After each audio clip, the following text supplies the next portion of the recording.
Hablar de la Amazonía, como lo escuchamos en el episodio anterior, sin duda nos lleva a imaginarla.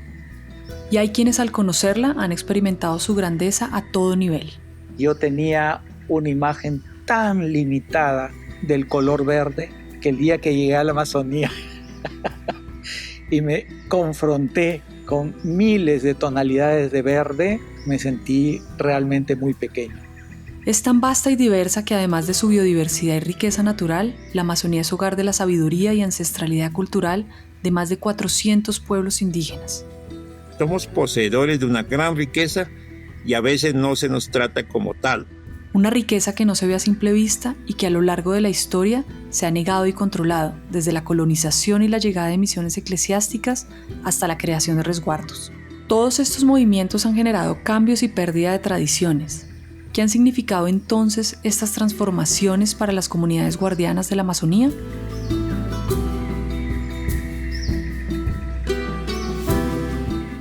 En este episodio queremos reconocer la diversidad cultural de los pueblos indígenas de la Amazonía.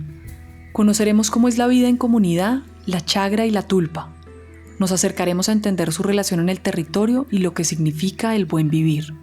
Hablaremos de algunas de sus tradiciones milenarias y lo que implica perderlas, así como los senderos que hay que recorrer para recuperar y fortalecer la sabiduría ancestral que aún resiste. Bienvenidas y bienvenidos. Aquí comienza Brújula Sonora Podcast. Aguja magnética para tiempos de cambio. Yo soy Mariana Rojas Lacerna, soy bióloga y lidero procesos que buscan la sostenibilidad y que generen impactos positivos. En esta producción de Transforma, queremos que las voces de especialistas y personas con experiencias reales nos ayuden a hacer evidentes las conexiones entre economía, ambiente, género y otras variables.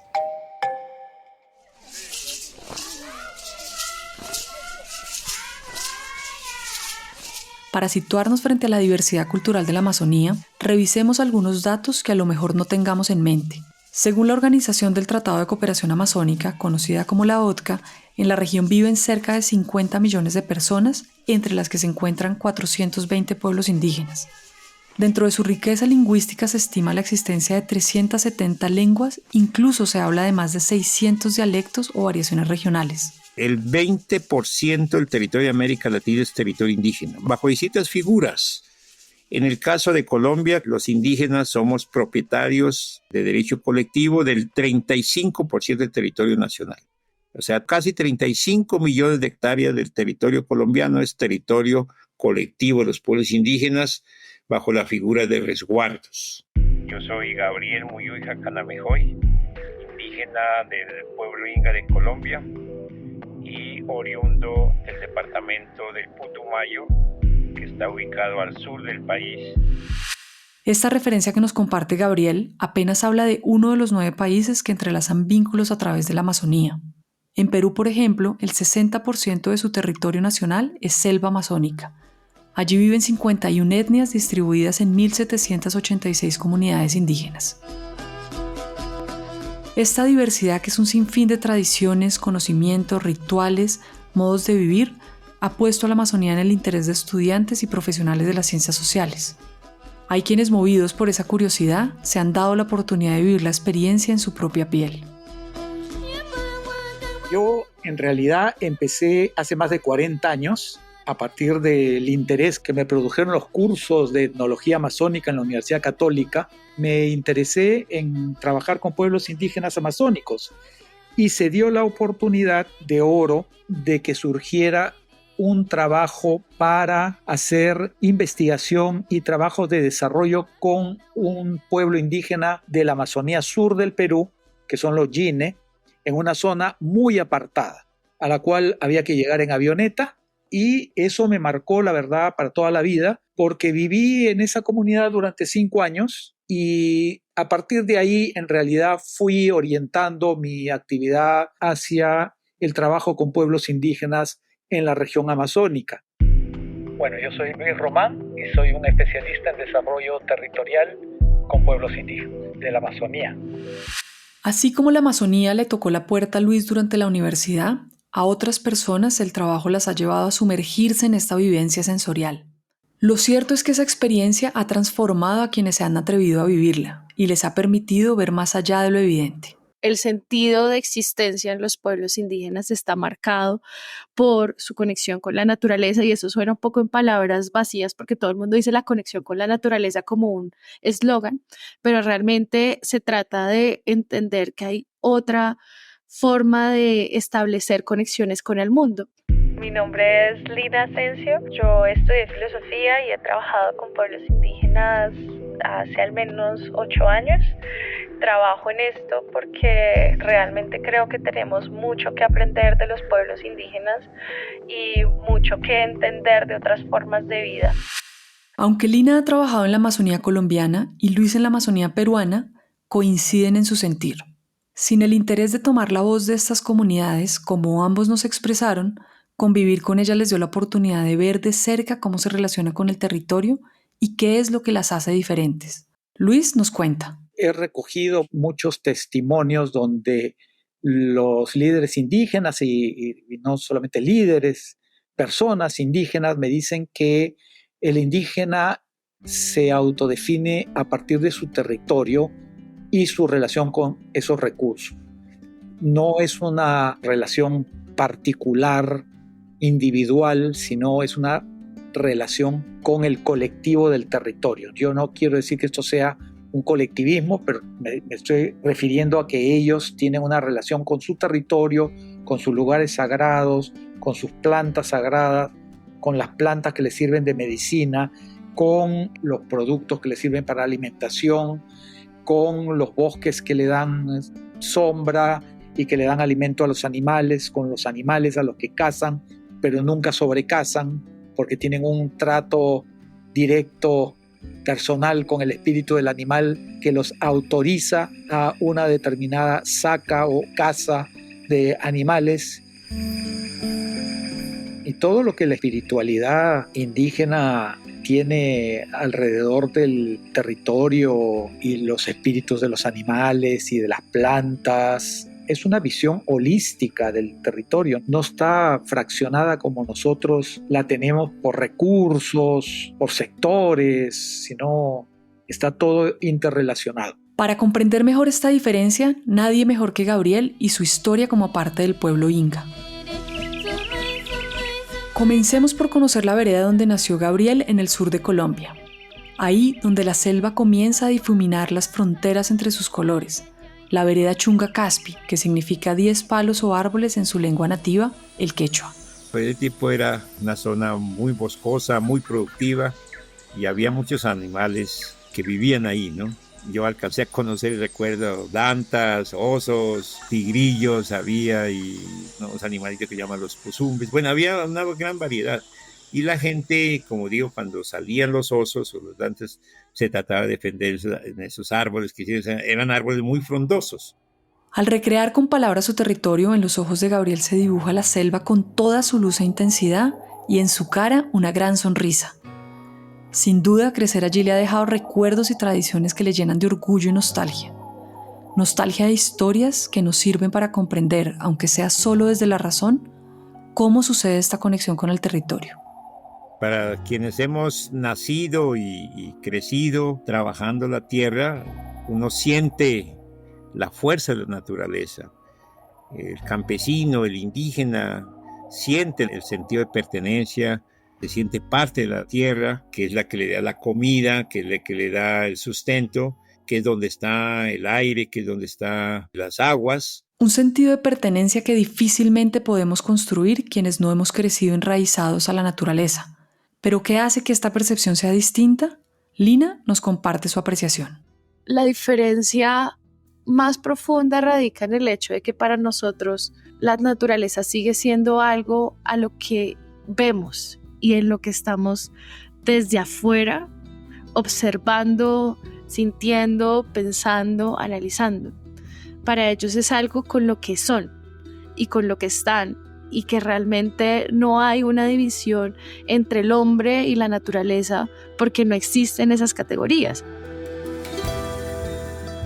Ahora, de la mano de esa conexión e interrelación con el territorio, las comunidades indígenas de la Amazonía tejen su vida alrededor de muchas tradiciones comunitarias y espirituales, prácticas ancestrales llenas de sentido y que incluso han inspirado a grandes de la literatura. Para ilustrarnos mejor, dejemos que Luis nos cuente una anécdota relacionada con sus años compartidos con la comunidad indígena Miaría del pueblo indígena Yine en el sur de la Amazonía peruana. En algún momento, y por cuestiones más amicales y familiares, yo conocía a los hijos de Vargas Llosa y le contamos la experiencia. Lo llevé además a que conozca, porque el hijo de Vargas Llosa, Álvaro, es periodista. Entonces vio la situación, le contó a su padre y su padre se interesó y lo llevamos a la selva, a ese lugar, para que conociera la experiencia de lo que se llamaba un hablador machiguenga, que es un grupo vecino de los Yine, que es un personaje fantástico que recorre las comunidades contando las historias de los machiguengas, pero también sirviendo como correo, contando los mensajes y las cosas que mandan los parientes de un sitio para otro. Ese personaje fascinó a Vargas Llosa y escribió un libro, una novela, que se llama El Hablador. La ancestralidad y tradiciones son, además de inspiración, un lugar de encuentro, de construcción de comunidad, espacios en los que se compone punto a punto el tejido social. En la comunidad de Gabriel, la tulpa y la chagra han sido espacios para el conocimiento ancestral y el compartir colectivo a través del trabajo con la tierra y los alimentos. Comencemos por entender qué es la tulpa. La tulpa es donde se prepara la comida, digamos el fogón. Normalmente son 3 piedras que se coloca y en medio de las 3 piedras pues se organiza el fogón para cocinar. Es el sitio especial de la cocina, porque antes no había las estufas o cosas parecidas, pues era ahí que se cocinaba. Pero además era en la tulpa o en el fogón que se enterraba cuando el niño nacía, la placenta de la mamá y también el ombligo del niño o la niña. Mi ombligo está enterrado en el fogón, donde hoy en día ya no existe mi casita porque hubo una avalancha de la quebrada hace ya varios años, entonces se destruyó, pero el ombligo y la placenta pues, que nos cubrió en su momento de mi hermana y mío están ahí en donde nacimos, en la tulpa, en el fogón. Además de ser el lugar para preparar los alimentos, la tulpa es el origen de todo, un espacio calientito que se asemeja al vientre de la madre, de la vida misma, donde la sabiduría se cocina a fuego lento. Una sabiduría que se va trenzando en colectivo de generación en generación de manera casi permanente, como nos comparte Lina con base en su experiencia. Los niños están en la maloca con los padres y los abuelos. En nuestra cultura, los abuelos están en el ancianato, los adultos en el trabajo y los niños en el colegio. Entonces, de manera natural en los pueblos indígenas, la discusión intergeneracional pasa por el hecho de que están conviviendo de manera conjunta todo el tiempo y que mientras las mamás cocinan, los niños están al lado y aprenden a coger el machete. Yo veo un niño de 2 años con un machete. Los niños están ahí. Y por ejemplo, cuando yo estaba trabajando con ellos en algunos de los talleres, pues los niños estaban en el río y era como, wow, ¿qué es esto tan lindo? De no está el colegio por allá. Pues obviamente sí hemos construido ese sistema educativo y sí hay muchos que lo tienen, pero sobre todo en los territorios que quedan a 5 horas de cualquier cabecera municipal en río, o 7 horas o 12 horas, pues lo que pasa es que los niños están en la maloca con las mamás o en la chagra con las mamás. Las chagras entonces son otro lugar importante de encuentro de generaciones y tradiciones. De manera concreta, aunque limitada y atrevida, podríamos decir que la chagra es el espacio para el cultivo de sus alimentos, una huerta. Sin embargo, esta definición se queda corta y reduce el poder de un sitio clave para el conocimiento ancestral de las comunidades indígenas de la Amazonía. Cuando hablamos de chagras no es sinónimo de multicultivos. No, estamos hablando de espacios territoriales que tienen un sentido espiritual, que tienen un sentido cultural, donde hay distintas plantas, incluidas las plantas medicinales, sagradas, pero también la comida. Y ahí donde mi mamá nos enseñaba a sus hijos, a mis hermanas y a mí, que, bueno, tenía un hermano que falleció y hace años, a los hijos nos enseñaba el valor de las plantas, el sentido de cuidar las plantas, unas más que otras porque tenía un valor medicinal, espiritual. Podemos concluir que la chagra, además de ser el espacio para garantizar la soberanía alimentaria de los pueblos indígenas, es el punto de encuentro primario con las plantas sagradas, otra puerta mística y espiritual que desconocemos.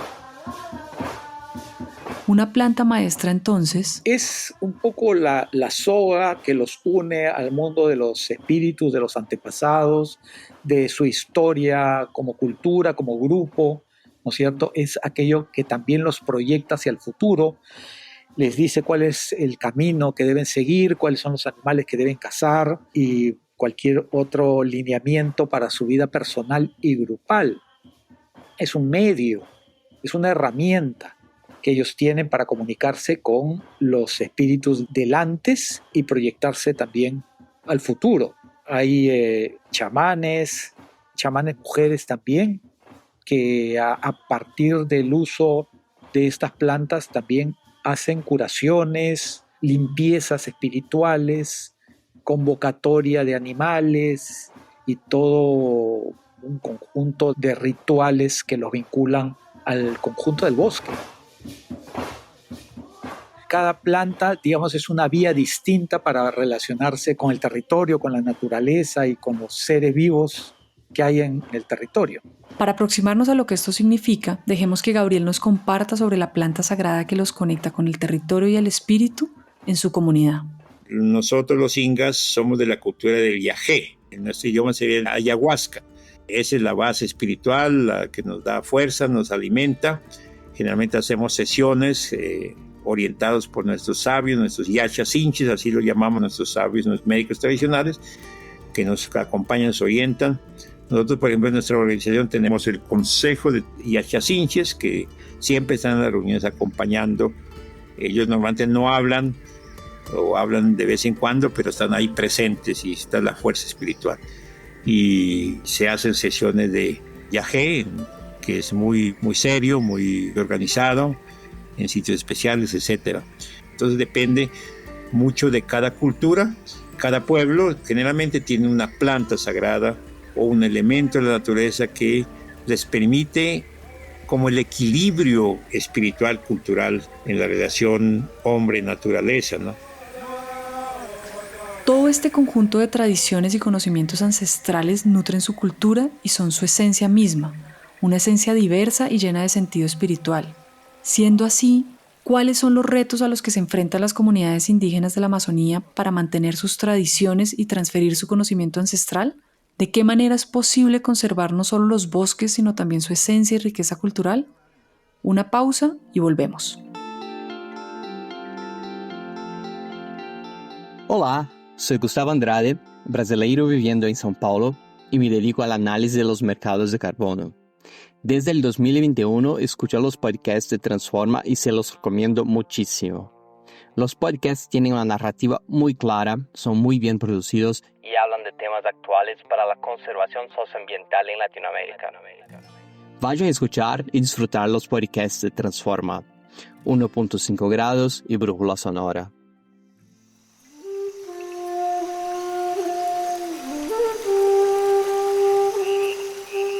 Las tradiciones comunitarias y ancestrales de los pueblos indígenas son su mayor activo. Se enriquecen en el encuentro colectivo, son uno en el fuego y en la palabra, y se fortalecen en el día a día, como nos cuenta Gabriel.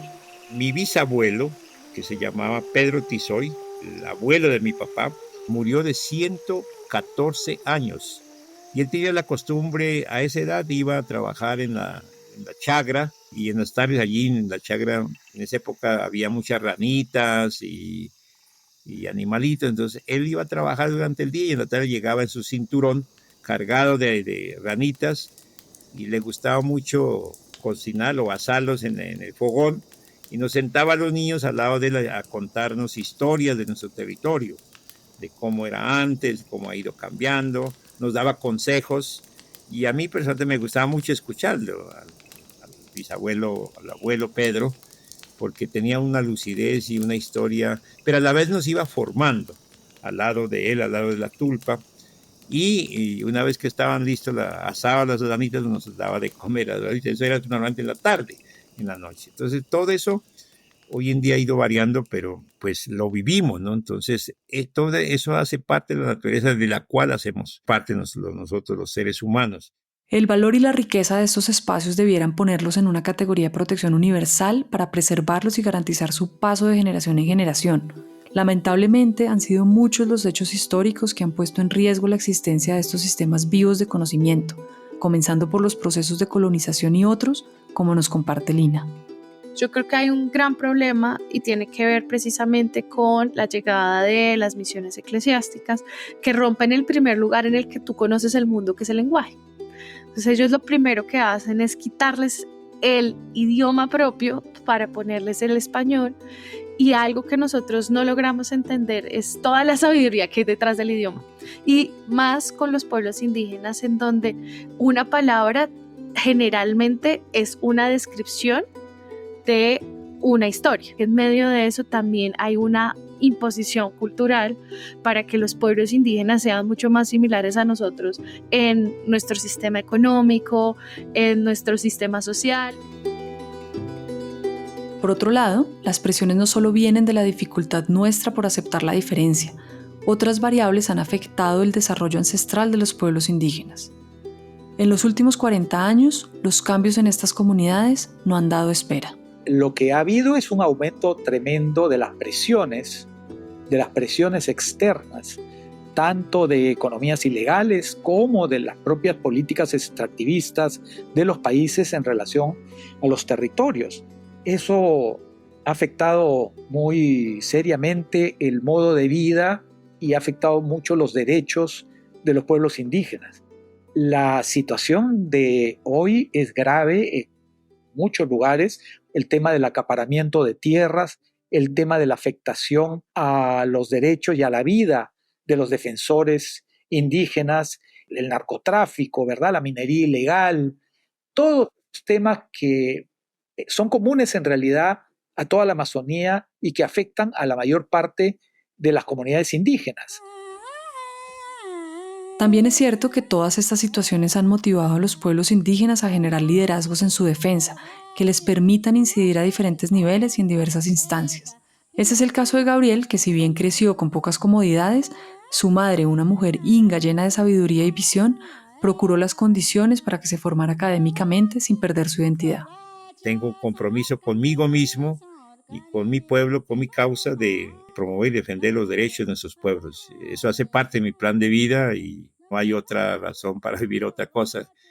Y hay trabajo suficiente, ya eso me he dedicado toda mi vida, desde distintos campos, desde el tema de la academia, como del organizativo, de las instituciones. Tengo claro mi identidad y mi compromiso, y desde donde estoy trato de hacer todo lo posible por la promoción y defensa de los derechos de nuestros pueblos. Gabriel tiene claro su rol como indígena inga y también como filósofo y antropólogo con estudios de maestría en gobierno y política pública.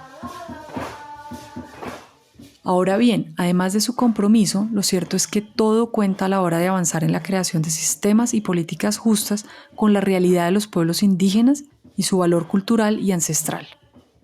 ¿Qué nos falta en ese sentido? Falta muchísimo tiempo para que nosotros logremos entender que hay formas de construcción de conocimiento distintas y que el conocimiento de ellos es un conocimiento, pues yo creo que suficientemente sólido, de pronto no taxonómico, pero sí suficientemente sólido para haber sido el que hoy ha hecho que prevalezca el tanto por ciento de la Amazonía, y que por todos lados lo que tú vayas a ver en cifras es que las tierras que han sido gestionadas por pueblos indígenas en todo el mundo están más conservadas que las tierras que han sido gestionadas por culturas no indígenas. Llenar estos vacíos entonces implica un primer paso, el reconocimiento de las diferencias culturales y de conocimiento que integren una visión de desarrollo conjunta e incluyente. La vía que abre la posibilidad a la generación de acuerdos y políticas públicas que consideren lo que ellos llaman el buen vivir. Ellos hace un tiempo lo definieron como el buen vivir, digamos, tener acceso a los recursos que le permiten reproducirse social y culturalmente y físicamente, poder manejar su bosque de una manera holística, es decir, espiritual y físicamente, poder tener autonomía para decidir sobre sus actividades, de alguna manera tener una relación respetuosa con la sociedad nacional, que se les reconozca sus derechos, se les reconozca su autonomía, su identidad, su lengua, que es muy importante que haya una educación bilingüe, intercultural, ¿no es cierto?, donde también se aprecie y se promueva la pervivencia de los conocimientos tradicionales, que son realmente un capital enorme de los pueblos indígenas. Para no perder ese patrimonio inmaterial de la humanidad, Gabriel ha hecho incidencia desde los años 80 en diferentes espacios. No obstante, en los últimos años sus esfuerzos han estado enfocados en el rescate de tradiciones. Hoy en día estamos trabajando con visión integral de distintos pueblos en esa línea de recuperar los conocimientos tradicionales desde la práctica, de la chagra, de la tulpa, de la minga, del divichido, que es otra figura que significa prestarse el tiempo, prestarse la mano para hacer X o Y labor intrafamiliar o comunitaria. Entonces son conceptos que a veces la gente de afuera no entiende, y solamente lo toman cuando digo divichido, prestarse, no, pero eso tiene un sentido mucho más allá de una ayuda mutua, digamos. Es mucho más que eso, tiene un sentido. En su último cargo en el Fondo para el Desarrollo de Pueblos Indígenas de América, FILAC, Gabriel también participó en la puesta en marcha de un programa para juventudes indígenas.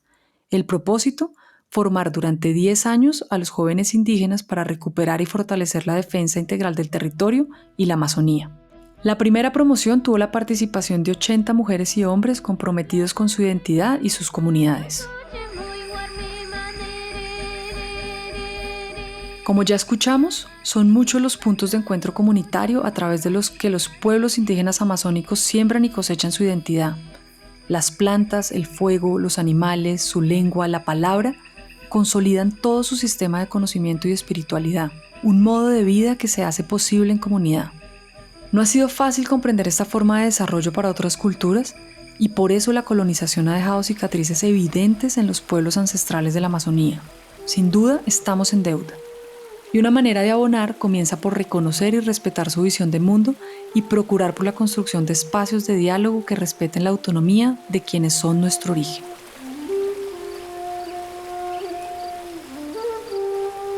Gracias a Gabriel Muyuy por su generosidad y apertura para compartirnos sobre su cultura. A Lina Asensio y Luis Ramón también les agradecemos por compartir con mucho respeto lo que han aprendido de los pueblos indígenas amazónicos. Con este episodio cerramos la 4ª temporada de Brújula Sonora Podcast. Esperamos regresar pronto con más voces de América Latina. Mientras volvemos, recuerden que tienen 32 episodios disponibles para repasar y compartir con más personas interesadas en conocer cómo la vida se conecta de múltiples formas. Este episodio fue producido y editado por Natalia Buitrago Rovira y por quien les habla, Mariana Rojas Lacerda. La investigación estuvo a cargo de Laura Forero Triano. El guión fue escrito por Natalia Gómez Gómez. La mezcla y diseños sonoros son de Camilo Rojas Vallejo. La carátula del episodio es de Miguel Sánchez Labrada. Brújula Sonora Podcast. Una producción de Transforma. Aquí termina esta temporada. Recuerden escuchar de nuevo sus episodios favoritos, comentar y compartir en sus redes. Nos pueden etiquetar como @transformaglob. Nos escuchamos en la siguiente temporada.